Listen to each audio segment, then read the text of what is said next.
2016 has already been, but will continue to be a great year for PC gaming. And GameRanks has the goods. Here's the top 25 PC exclusives of 2016. Number 25, Pamela is an open-world sci-fi survival horror game where you wake up from cryo-sleep in Eden. Now, Eden is often the name of utopian cities, and this is not an exception to that rule, but obviously something has gone wrong, otherwise this wouldn't be much of a game. The citizens of Eden have been infected with a disfiguring disease and can be hostile. In many ways it kind of seems like BioShock, but in other ways it seems like something completely different. They've talked about basing their artificial intelligence in the game on personality, and I'm really interested to see how that pans out. Number 24, World of Warcraft Legion, which is the latest expansion set to the MMORPG that everybody knows, World of Warcraft. The expansion not only brings new areas to Azeroth, including one called the Broken Isles, it also raises the level cap from 100 to 110, and introduces a new Demon Hunter hero class that begins at level 98. Initially, it will include 10 new dungeons and 2 new raids. Number 23, Kathy Rain, which actually has nothing to do with Heavy Rain, although it sounds like she could be a cousin or something,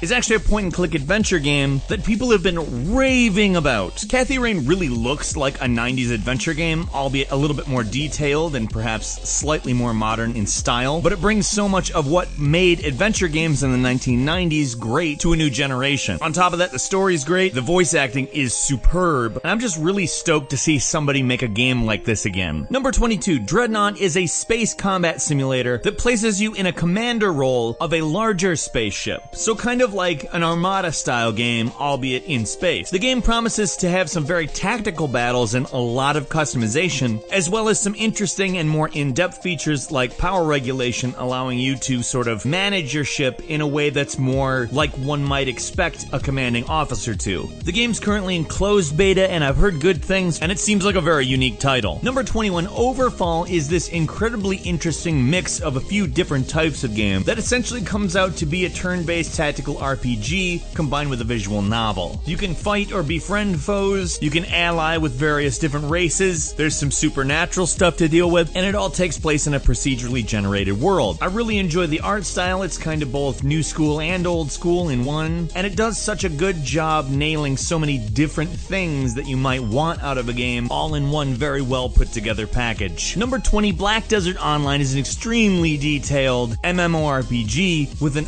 awesome battle system. Like, it's fully real time, you have to aim yourself, and it feels a lot more like what we've come to expect from modern gaming as opposed to what you see more on MMORPGs, because, you know, a lot of them have been around quite a while. On top of that, it probably has some of the most detailed character customization of any game ever made, allowing you to change just about anything about your character, literally from pupil shape to anything about their body pretty much, and a lot of people are enjoying this game. Number 19, Battlefleet Gothic Armada is, well, one of many Warhammer 40,000 RTS games at this point, but brings perhaps some of the better space tactics that have ever been executed in a real-time strategy game into a package that brings you into basically every minute detail of what you might be doing in any of the game's 4 factions. The art style absolutely lives up to the name and is most certainly depicting a gothic version of space combat, which is not something you get to see that often, so is perhaps worth it just for that, and the fact that it's a really good RTS. Number 18, Descent Underground is something I've been following with great interest, on account I'm a huge fan of the original Descent. Descent Underground is actually being developed by some people that used to work on Star Citizen, who licensed the property from Interplay. If you have the chance to get on early access and get a copy of Descent Underground, even in its unfinished form, it's fantastic. Truly, Descent is possibly one of the more underrated of all of the first-person shooters on account it had such a different mechanic. And from the music, the sounds, and the feel of it, Descendant Studios has really nailed it. Number 17, Planet Coaster is the spiritual successor to 2004's Roller Coaster Tycoon 3. The game is planned as an expansion on all of the ideas in Roller Coaster Tycoon 3, except in a much more advanced engine. Another interesting idea is that the player-created attractions will be able to be shared through a mechanic called Global Village. I'm assuming that's kind of like a massive connected theme park kind of, but it certainly sounds very interesting, and everything that I've seen of it looks very good. Number 16, Kingdom Come Deliverance is a game we've talked about a couple times, and although it's been delayed quite a bit, does sound quite interesting. Now, the idea of it is to be more historically accurate, at least in all the mechanics and clothing and armor, than the typical medieval fantasy RPG. And the developer Warhorse Studios has put out a lot of footage that makes it look pretty brutal. Some Something that emphasizes that is the clothing and armor system, which gradually gets more dirty or bloody as you continually wear it. This is one of those games I'm really hoping lives up to everything that's been promised about it because it sounds awesome. Number 15, Factorio is a game that kind of combines resource gathering and crafting with real-time strategy and survival. An astronaut is sent to an alien planet with the mission of setting up a base that has some sort of defense to allow Earth's spacecraft to arrive. Unfortunately, there's a crash landing, things don't go quite as anybody wanted it to,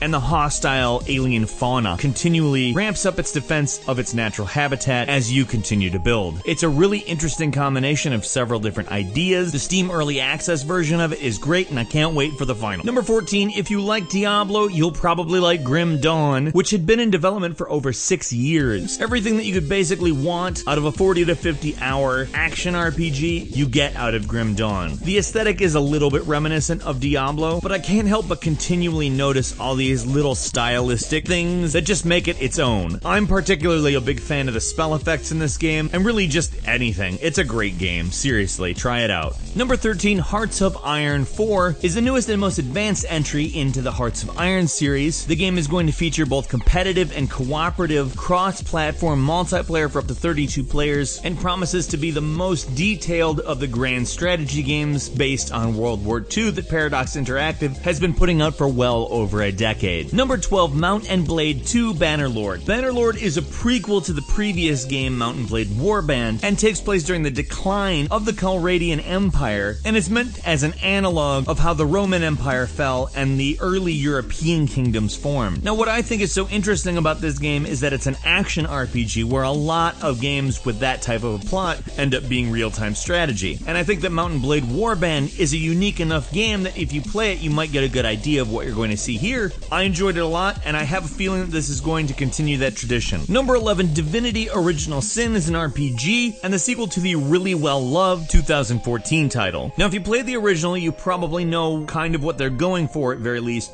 but if not, it's very much a turn-based classic RPG. It does include a lot more modern ideas, like skill crafting, for instance, and a great addition to the classic RPG format, and it looks to ratchet up everything from the original title in a way that really builds on more of the emotional ideas. For instance, there's a system called Love and Hate, which allows you to establish romance, friendship, and hatred towards other characters. These types of ideas make Divinity Original Sin 2 sound like a really great sequel and very worthy of the original's name. Number 10, Lawbreakers is one of those hero-based arena FPS games that have been happening over and over and over since everybody realized that Team Fortress 2 existed. That being said, this actually looks like they do a lot of good stuff in, and sets up some pretty cool lore in their sci-fi world, with the game taking place after an event called The Shattering, which essentially creates an interesting version of our actual world that seems one part steampunk, one part cyberpunk, and one part I don't know. Now, currently this is a PC exclusive, but a lot of that seems to be that Cliff Bleszinski and company would need to partner with somebody in order to port it and manage it on consoles. Number 9 is Ashes of the Singularity, which is one of the more resource-intensive games to ever come out in the real-time strategy genre. The main draw to the game is there could be literally thousands of units on screen, as well as brings you some of the familiar elements from Stardock, like Supreme Commander's economic system, at least a version of that. The game really gives you some sprawlingly huge RTS battles to play in, and does it phenomenally. Number 8, Torment Tides of Numenera is a role-playing game that serves as a spiritual successor to Planescape Torment. It does indeed look a lot like the isometric RPGs that we're starting to see a comeback, but it does throw some modern ideas in there. Most specifically, it throws out the alignment system and goes for a more Mass Effect-like system that they're calling the Tide system. Now, for me, this type of game coming back is really cool, and I also particularly like that they're trying to bring new ideas into a genre that frankly should never have died. Number 7, Stardew Valley is an open-ended tribute to Harvest Moon, with some incredibly nostalgic but much more detailed pixel art graphics than the original game. It also allows a degree of character customization that you definitely didn't have back when you played Harvest Moon, and goes ahead and makes the game open-ended so you don't have to complete everything after a couple years. There's no rush, just enjoy the game. Now, it does go above and beyond Harvest Moon with a lot of the features in the game, and there's also a very active modding community that has created some very interesting, and in many cases hilarious, things to add to the game. Number 6, Civilization 6 is the next entry to the 4X video game series that builds on everything in Civ 5, but brings in more management ideas, including even some SimCity type city management. The game's tech tree is now known as the Active Research System and has been modified in a manner that encourages you to use it more. I could probably go into a very long list of things that have changed, but you know the difference between a Civilization game and its predecessor. That's basically what we're getting, and it's very exciting because it looks huge. Number 5, Tyranny is being billed as an RPG that deals with what happens after the bad guys win. It's built on a modified version of the technology they used to create Pillars of Eternity, but focuses on the aftermath. The developers have even kind of compared it to Judge Dredd in its own weird, twisted way. Now again, I'm really excited that this genre of games is coming back, and Pillars of Eternity is basically why that happened. I'm excited for Obsidian to be creating another original IP based in this genre. Number 4, Stellaris is a great looking 4X that for whatever reason reminds me of Mass Effect and predicates itself on the idea that you were peacefully coexisting with a bunch of different races and all of a sudden something went sour. I'm fine with that. If everything went well, we wouldn't really have any conflict to build a game on, would we? It's a game that's very flexible, at least within reason, and offers a fresh take on a genre that has seen a flood of new titles in recent years. Number 3, Total War Warhammer is the first game in the Total War series to use a fictional basis. Sega approached Creative Assembly, the creators of Total War, with the idea to make one of the games that they had licensed for the Warhammer series. Now, as you know, Total War is real-time tactics combined with turn-based strategy, and Total War manages all of that in possibly one of the tightest ways there is. I love Total War, I love the Warhammer universe, and I can't wait. Number 2, Off-World Trading Company. To put it in the simplest terms possible, this is an RTS that's based entirely around industrial sabotage. It takes place on Mars, and you're essentially trying to become the dominant corporation that manages the resources on the planet. I think Off-World Trading Company is one of the more unique ideas out there, and making people think of things from the perspective of there's still war going on, it's just not war, it's corporate war, might make people rethink the actual world maybe a little bit. I hope so anyway. Either way, the graphical style's great, the concept is awesome, and it's executed incredibly well. And number 1, XCOM 2 is obviously the premier turn-based tactics video game. The sequel takes place 20 years after the events of Enemy Unknown. The gameplay that everyone absolutely loves from XCOM Enemy Unknown has been refined in a way that is, of course, warranting of a sequel. There's also various expansions planned, and everybody who is hungry for more XCOM needs to pick this up and play the hell out of it. What's your favorite PC exclusive that's already out or is coming out this year? Let's meet in the comments and have a discussion about that. If you enjoyed this video, please click the like button, and if you're not subscribed, now is a great time to do so. We upload brand new videos every single day of the week, and the best way to see them first is, of course, a subscription. As always, we thank you so much for watching this video. You can follow me on Twitter @FalconTheHero, and we'll see you next time right here on GameRanks.